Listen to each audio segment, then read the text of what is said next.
안녕 일식이들. 2021년 새해가 밝았어. 다시 한번 새해 복 많이 받아. 지난 1월 18일 문재인 대통령이 신년을 맞이해 기자회견을 했다고 해.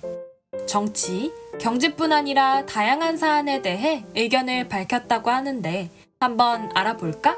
그럼 출발! 첫 번째는 바로 이익공유제야. 이익공유제는 코로나 바이러스로 수해를 본 기업들이 손해를 본 기업들을 도와주자는 복지 자본주의가 바탕이 되는 제도야.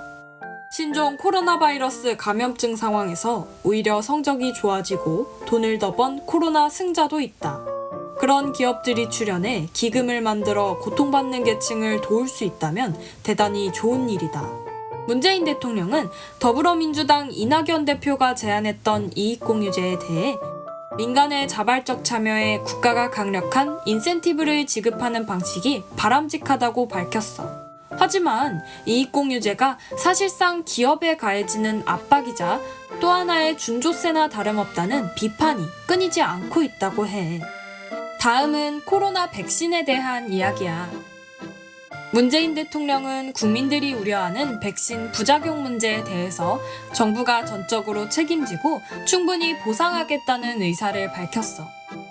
또 불안감 때문에 국민들이 계속 백신을 기피할 경우 자신이 우선 접종을 하겠다며 국민들을 안심시키려는 모습을 보였어. 대체 백신이 어떤 부작용을 야기하길래 국민들이 백신을 기피하는 걸까? 현재 우리나라가 확보한 코로나19 백신의 종류에는 5가지가 있는데 그 중에서도 화이자 백신과 모더나 백신은 일식이들도 익히 잘 알고 있을 거야.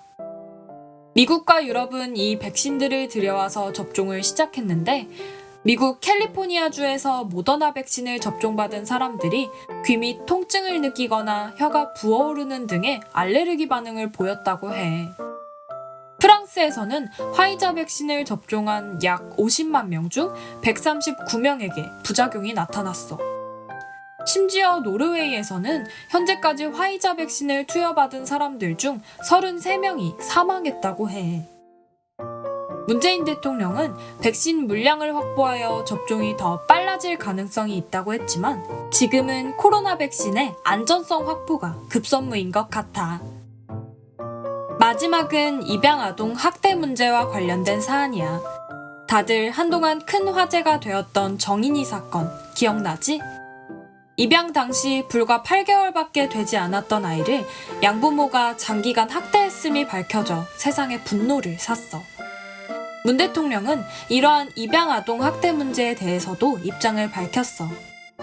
그런데 이 과정에서 입양 취소, 입양아동 교체 등의 발언이 논란이 되고 있다고 해. 청와대는 이와 같은 대통령의 발언이 입양 특례법상의 파양이 아닌 현재 시행되고 있는 위탁보호를 의미한 것이라고 밝혔어. 덧붙여 입양 활성화를 위한 사전 위탁 보호 제도를 염두에 두고 한 말이었다고 해명했어.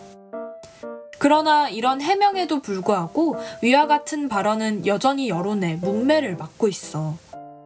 또한 전국 15개 입양가족 단체들은 사전위탁 보호제도를 보완하기 위한 취지라는 말에 사전위탁 보호제도는 예비부모의 적격성을 따지는 것이지 아이를 바꾸는 대상으로 보는 것이 아니라고 반발하기도 했지.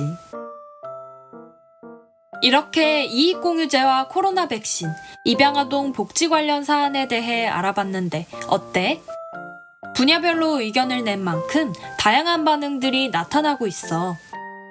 앞서 소개한 것들 말고도 다양한 사안들이 있다고 했잖아. 쿠키가 보기 좋게 표로 한번 만들어봤어. 그럼 일식이들, 2021년에도 우리나라의 여러 현안들이 어떻게 진행되는지 함께 살펴봐줘. 안녕!